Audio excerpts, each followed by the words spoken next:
नाज़रीन, बहुत सारे मामलात बड़ी तेजी से चल रहे हैं और उन मामलात के अंदर सबसे पहला मामला अफगानिस्तान और पाकिस्तान के अंदर तमाम तर रुकावटों के बावजूद अफगानिस्तान की जो रजीम है अफगान तालिबान की, उनके तमाम कोशिशों के बावजूद कि किसी तरीके से रिटन मुआहिदे की तरफ ना जाए, एट दी एंड पाकिस्तान की टीम जब एयरपोर्ट पे पहुंची, हमारा वफ्द जब एयरपोर्ट पर रवाना होने के लिए तैयार था पाकिस्तान, तो वापस कॉल आई और कॉल आई सालसी, हमारे बरादर मुमालिक में से सालसी जो करा रहे थे उनमें से एक की, और कहा यह गया कि एक बार दोबारा अमन को मौका दिया जाए, डिप्लोमेसी को मौका दिया जाए। पाकिस्तान हमेशा से अमन का ख्वाहा था और ख्वाहा रहेगा। हमने फिर अमन को मौका दिया। और इससे पहले सुहेल शाहीन, अफगान तालिबान के जो इंपॉर्टेंट पर्सनालिटी, उनकी तरफ से भी ये बात आ गई थी कि सारे के सारे मामलात एक ही सिटिंग के अंदर नहीं सॉल्व हो सकते हैं, इसको मजीद सिटिंग्स की जरूरत होगी। तो ऐसी हिंट्स मिलने लगे कि शायद जो है वो मामला बातचीत की तरफ वापस जाएगा, और बातचीत की तरफ वापस गया। जो मामला उससे एक रोज कबल कंप्लीट रिजेक्शन की तरफ चला गया था, हमारे इंफॉर्मेशन मिनिस्टर अतातारण ने बड़े वाज़ेह तौर पर अपने ट्वीट के अंदर कह दिया था कि मामला फॉल कर गया है, मतलब या कोलैप्स कर गए हैं। अनफॉर्चुनेटली ये सारे के सारे डिस्कशंस एंड डिस्कोर्स वो एक बार फिर रिवाइव हुआ, और रिवाइव होने के बाद क्या हुआ, तर्जुमान दफ्तर खारजा ताहिर इंदराबी साहब ने इसमें जरा कुछ कहा है। हुआ क्या, पाकिस्तान ने किस तरीके से अपने मौक़िफ़ को बरकरार रखा, हैव अ लुक।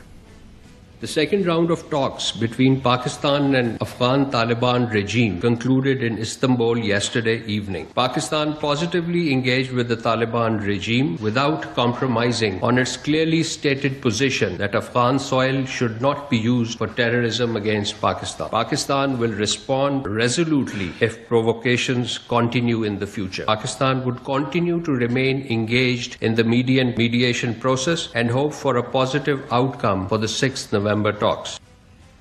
अब ख्वाजा आसिफ साहब ने इसके ऊपर एक इजहार तशवीश किया है, वो मैं आपको बाद में सुनाऊंगी, लेकिन मैं पहले आपको बता दूं कि हुआ क्या। असल में पाकिस्तान और अफगानिस्तान तालिबान के दरमियान जंगबंदी को बरकरार रखने के ऊपर इत्तफाक हुआ है, और यही मुश्तरका एलामिया के अंदर भी सामने आया है। तुर्की की वजारत खारजा की जारी करदा मुश्तरका एलामिया के मुताबिक मुज़ाकरात 25 से 30 अक्टूबर तक इस्तंबुल के अंदर मुनक़िद हुए थे, जिसका जो मकसद था वो दोहा के अंदर 18 और 19 अक्टूबर को जो तय पाने वाली जंगबंदी थी, सीज फायर थी, उसके ऊपर अमल दरामद को यकीनी बनाना था और उसको देर पा करना था। जंगबंदी के नफाज के तरीक़ाकार पर तफसीली गौर आइंदा आला सतह इजलास में भी किया जाएगा, जो कि 6 नवंबर को इस्तंबुल में दोबारा होगा। मुश्तरका एलामिया के मुताबिक पाकिस्तान और अफगान तालिबान ने अमन के क़याम के लिए निगरानी और तस्दीकी निज़ाम कायम करने पर इत्तफाक किया था, जो कि पाकिस्तान की बड़ी देरीना डिमांड थी, जो जंगबंदी की खिलाफ वर्जी पर जिम्मेदार फरीक पर जुर्माना आयद करने का इख्तियार रखेगी, which is very important. Pakistan ने गुज़िश्ता रोज तुर्की की दरखास्त पर अफगान तालिबान हुकूमत से मुज़ाकरात दोबारा शुरू करने पर रजाबंदी का इजहार किया था।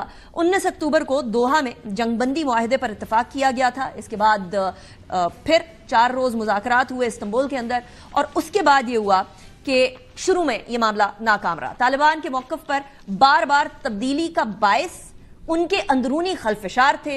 मुज़ाकरात की भी कामयाबी इसी वजह से नहीं हो सकी थी। ज़राए ने बताया कि अफगान तालिबान का वफ्द काबुल से कंट्रोल किया जा रहा था, लेकिन अजीब बात यह कि सिर्फ काबुल नहीं था, काबुल के अलावा कंदहार भी था और भी बहुत सारे जगह से फैक्शन से कंट्रोल किया जा रहा था। अफगान तालिबान का वफ्द बार बार काबुल इंतजामिया से राब्ता करके इन्हें यही कहता था कि अब अहकामात दें, उनके मुताबिक जो अहकामात जारी किए जाते थे उससे आगे बढ़ते थे, और काबुल इंतजामिया से कोई हौसला अफजा जवाब नहीं आ रहा था। स्पेशली जो बोन ऑफ कंटेंशन था वो ये बात थी कि क्या रिटन में मामला आगे बढ़ाया जाए या सिर्फ ज़बानी जमा खर्च जो है उसी के ऊपर इत्तफाक किया जाए। और आपको पता है ज़बानी जमा खर्च क्या, दोहा पीस एग्रीमेंट, साइन किया हुआ एग्रीमेंट अफगान तालिबान का, उसके ऊपर कितना ज्यादा इंप्लीमेंट किया गया, और that's in front of us. अच्छा, ख्वाजा आसिफ साहब को बड़ी तशवीश है इसके ऊपर, क्या कह रहे हैं वो सुने।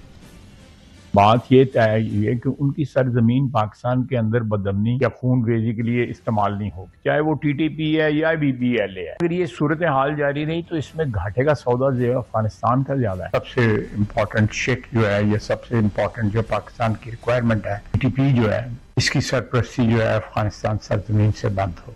ये दरअंदाजी जब तक खत्म नहीं होगी, किसी माहदे की जो है इफेक्टिवनेस जो है वो कायम नहीं हो सकती। हमारे साथ राना सनाउल्लाह साहब गुफ्तगू करने के लिए मौजूद हैं। राना सनाउल्लाह साहब वज़ीर आज़म के मुशीर हैं बराए सियासी उमूर एंड PMLN के सीनियर रहनुमा हैं। He's been the former interior minister of Pakistan. Rana साहब, thank you very much for joining me in the program. It's a pleasure having you.